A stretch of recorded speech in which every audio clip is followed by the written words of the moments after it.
Hi, I'm Morgan, and today I will be reading Chapter 36 of Mansfield Park by Jane Austen. Edmund now believed himself perfectly acquainted with all that Fanny could tell or could leave to be conjectured of her sentiments, and he was satisfied. It had been, as he before presumed, too hasty a measure on Crawford's side, and time must be given to make the idea first familiar and then agreeable to her. She must be used to the consideration of his being in love with her, and then a return of affection might not be very distant. He gave this opinion as the result of the conversation to his father, and recommended there being nothing more said to her, no farther attempts to influence or persuade, but that everything should be left to Crawford's assiduities and the natural workings of her own mind. Sir Thomas promised that it should be so. Edmund's account of Fanny's disposition he could believe to be just. He supposed she had all those feelings, but he must consider it as very unfortunate that she had, for, less willing than his son to trust to the future, he could not help fearing that if such very long allowances of time and habit were necessary for her, she might not have persuaded herself into receiving his addresses properly before the young man's inclination for paying them were over. There was nothing to be done, however, but to submit quietly and hope for the best. The promised visit from her friend, as Edmund called Miss Crawford, was a formidable threat to Fanny, and she lived in continual terror of it. As a sister, so partial and so angry, and so little scrupulous of what she said, and in another light, so triumphant and secure, she was in every way an object of painful alarm.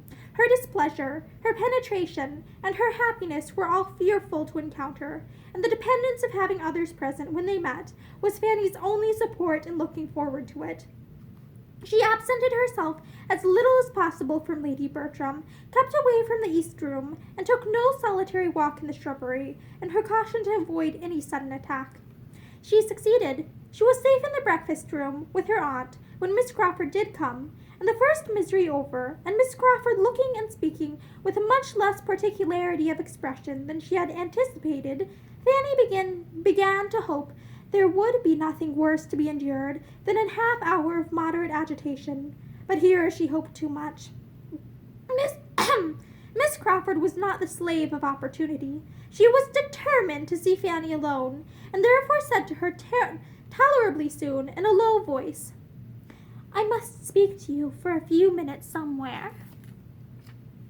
Words that Fanny felt all over her, in all her pulses and all her nerves. Denial was impossible. Her habits of ready submission, on the contrary, made her almost instantly rise and lead the way out of the room. She did it with wretched feelings, but it was inevitable. They were no sooner in the hall than all restraint of countenance was over on Miss Crawford's side. She immediately shook her head at Fanny with arch yet affectionate reproach, and taking her hand, seemed hardly able to help beginning directly. She said nothing, however, but, "Sad, sad girl, I do not know when I shall have done scolding you," and had discretion enough to reserve the rest till they might be secure of having four walls to themselves. Fanny naturally turned upstairs, and took her guest to the apartment which was now always fit for comfortable use. Opening the door, however, with a most aching heart, and feeling that she had a more distressing scene before her than ever that spot had yet witnessed. But the evil ready to burst on her was at least delayed by the sudden change in Miss Crawford's ideas, by the strong effect on her mind which the finding herself in the East Room again produced. "Ah!" she cried with instant animation.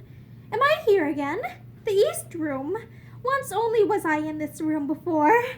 And after stopping to look about her, and seemingly to retrace all that had then passed, she added, "Once only before. Do you remember it? I came to rehearse. Your cousin came too, and we had a rehearsal. You were our audience and prompter. A delightful rehearsal. I shall never forget it. Here we were, just in this part of the room. Here was your cousin. Here was I. Here were the chairs. Oh, why will such things ever pass away?" Happily for her companion, she wanted no answer. Her mind was entirely self-engrossed. She was in a reverie of sweet remembrances. The scene we were rehearsing was so very remarkable. The subject of it so very, what shall I say? He was to be describing and recommending matrimony to me. I think I see him now, trying to be as demure and composed as Anne Holt ought, through the two long speeches. When two sympathetic hearts meet in the marriage state, matrimony may be called a happy life. I suppose no time can ever wear out the impression I have of his looks and voice as he said those words.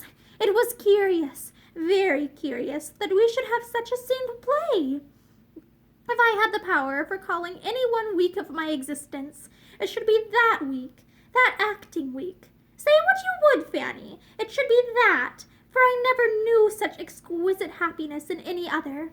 His sturdy spirit to bend as it did. Oh, it was sweet beyond expression. But alas, that very evening destroyed it all. That very evening brought your most unwelcome uncle, poor Sir Thomas, who was glad to see you. Yet, Fanny, do not imagine I would now speak disrespectfully of Sir Thomas, though I certainly did hate him for many a week. No, I do him justice now. He is just what the head of such a family should be. Nay, in sober sadness, I believe I now love you all. And having said that, with a degree of tenderness and consciousness which Fanny had never seen in her before, and now thought only too becoming, she turned away for a moment to recover herself. I have had a little fit since I came into this room, as you may perceive, said she presently, with a playful smile. But it is over now, so let us sit down and be comfortable. For as to scolding you, Fanny, which I came fully intending to do, I have not the heart for it when it comes to the point. And embracing her very affectionately, good, gentle Fanny, when I think of this being the last time of seeing you, for I do not know how long, I feel it quite impossible to do anything but love you. Fanny was affected. She had not foreseen anything of this, and her feelings could seldom withstand the melancholy influence of the word last.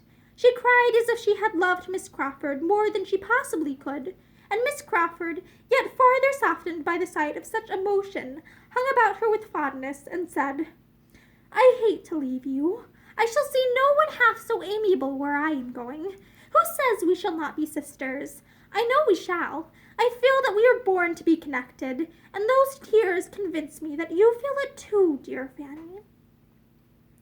Fanny roused herself, and replying only in part, said, But you are only going from one set of friends to another. You are going to a very particular friend. Yes, very true. Mrs. Fraser has been my intimate friend for years, but I have not the least inclination to go near her. I can think only of the friends I am leaving. My excellent sister, yourself, and the Bertrams in general. You have all so much more heart among you than one finds in the world at large. You all give me a feeling of being able to trust and confide in you, which, in common intercourse, one knows nothing of. I wish I had settled with Mrs. Fraser not to go to her till after Easter, a much better time for the visit. But now I cannot put her off. And when I have done with her, I must go to her sister, Lady Stornoway, because she was rather my most particular friend of the two, but I have not cared much for her these 3 years. After this speech, the two girls sat many minutes silent, each thoughtful, Fanny meditating on the different sorts of friendship in the world, Mary on something of less philosophic tendency. She first spoke again. How perfectly I remember my resolving to look for you upstairs, and setting off to find my way to the east room, without having an idea whereabouts it was.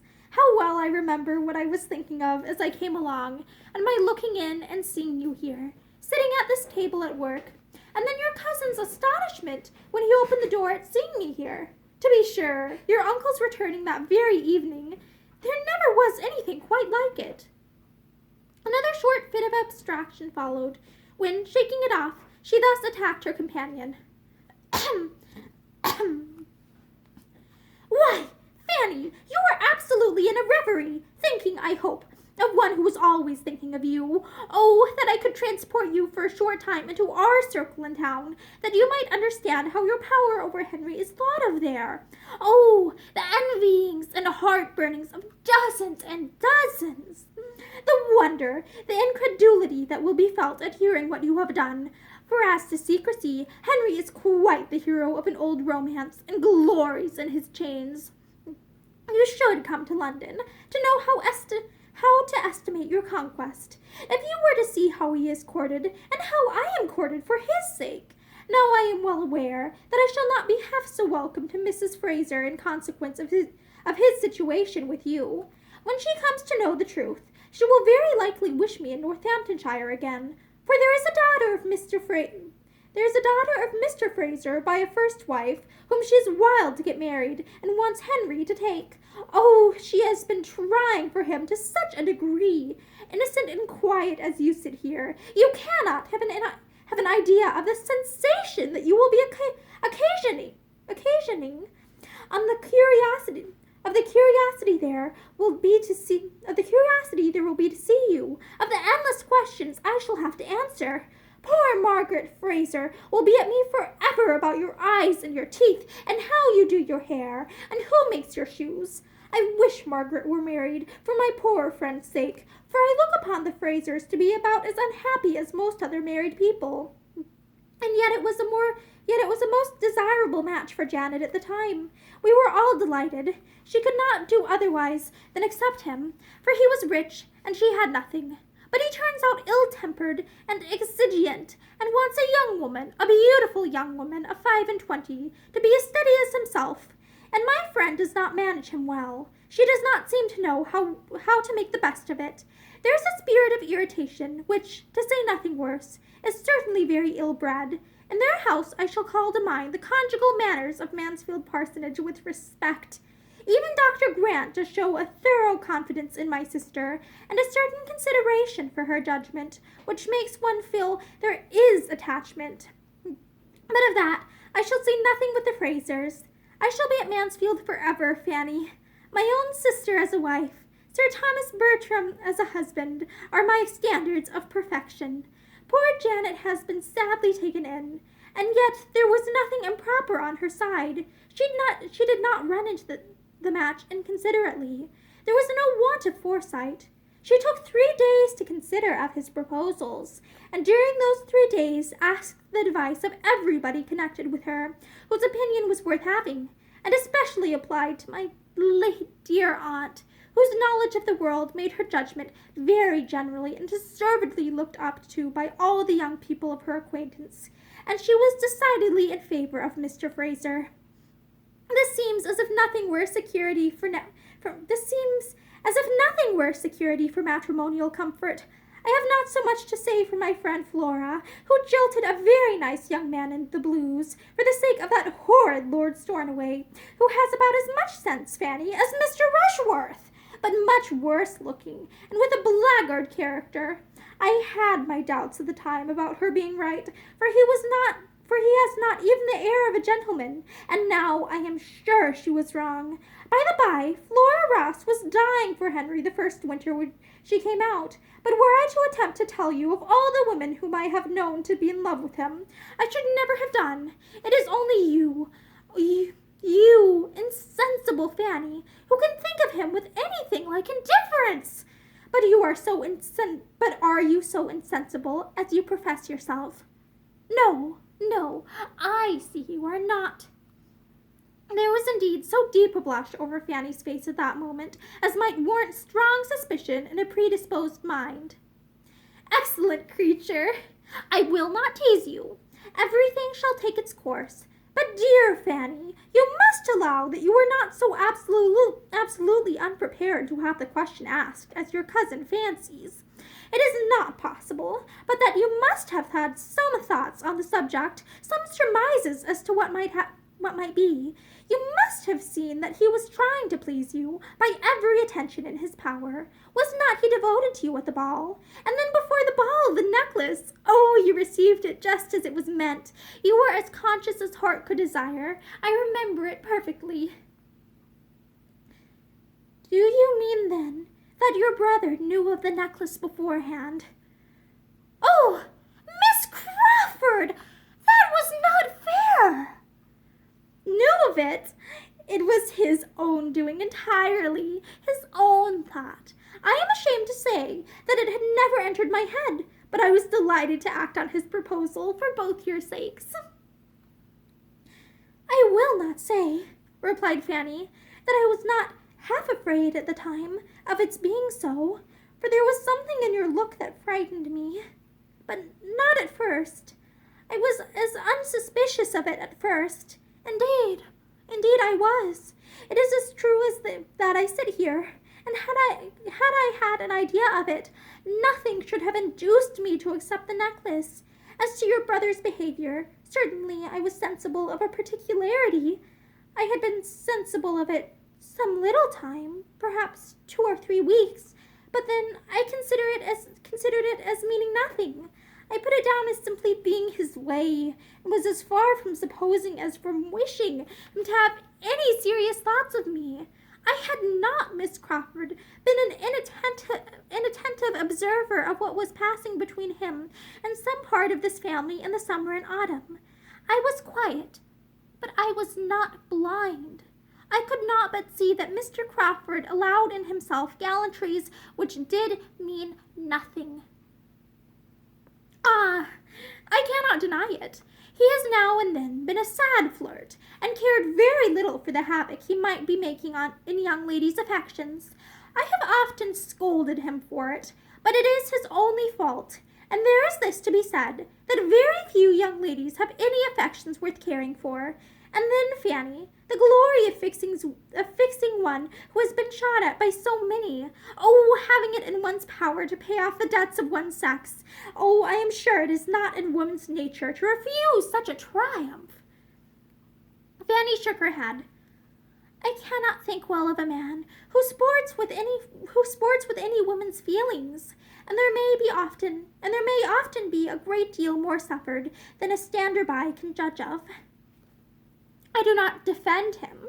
I leave him entirely to your mercy, and when he has got you at Everingham, I do not care how much you lecture him. But this I will say, that his fault, the liking to make girls a little in love with him, is not half so dangerous to a wife's happiness as a tendency to fall in love himself, which he has never been addicted to. And I do seriously and truly believe that he is attached to you in a way that he never was to a woman before, that he loves you with all his heart, and will love you as nearly forever as possible. If any man ever loved a woman forever, I think Henry will do as much for you." Fanny could not avoid a faint smile, but had nothing to say. "I cannot imagine Henry ever to have been happier," continued Mary presently, "than when he succeeded in getting your brother's commission." She had made a sure push at Fanny's feelings here. "Oh, yes, how very, very kind of him. I know he must have exerted himself very much, for I know the parties he had to move. The Admiral hates trouble, and scorns asking favors, and there are so many young men's claims to be attended to in the same way, that a friendship and energy, not very determined, is easily put by. What a happy creature William must be! I wish we could see him." Poor Fanny's mind was thrown into the most distressing of all its varieties. The recollection of what had been done for William was always the most powerful disturber of every decision against Mr. Crawford, and she sat thinking deeply of it till Mary, who had been first watching her complacently, and then musing on something else, suddenly called her attention by saying, "I should like to sit talking with you here all day, but we must not forget the ladies below, and so good-bye, my dear, my amiable, my excellent Fanny. For though we shall nominally part in the breakfast parlor, I must take leave of you here. And I do take leave, longing for a happy reunion, and trusting that when we meet again, it will be under circumstances which may open our hearts to each other without any remnant or shadow of reserve." A very, very kind embrace and some agitation of manner accompanied these words. "I shall see your cousin in town soon. He talks of being there tolerably soon, and Sir Thomas, I dare say, in the course of the spring. And your eldest cousin and the Rushworths and Julia I am sure of meeting again and again, and all but you. I have 2 favors to ask, Fanny. One is your correspondence. You must write to me. And the other, that you will often call on Mrs. Grant and make her amends for my being gone. The first, at least, of these favors Fanny would rather not have been asked, but it was impossible for her to refuse the correspondence. It was impossible for her even not to accede to it more readily than her own judgment authorized. There was no resisting so much apparent affection. Her disposition was peculiarly calculated to value a fond treatment, and from having hitherto known so little of it, she was the more overcome by Miss Crawford's. Besides, there was gratitude towards her for having made their tete-a-tete so much less painful than her fears had predicted. It was over, and she had escaped without reproaches and without detection. Her secret was still her own, and while that was the case, she thought she could resign herself to almost everything. In the evening there was another parting. Henry Crawford came and sat some time with them, and her spirits not being previously in the strongest state, her heart was softened for a while towards him, because he really seemed to feel quite unlike his usual self. He scarcely said anything. He was evidently oppressed, and Fanny must grieve for him, though hoping she might never see him again till he were the husband of some other woman. When it came to the moment of parting, he would take her hand. He would not be denied it. He said nothing, however, or nothing that she heard, and when he had left the room, she was better pleased that such a token of friendship had passed. On the morrow, the Crawfords were gone. And that is the end of chapter 36. Thank you and have a great day.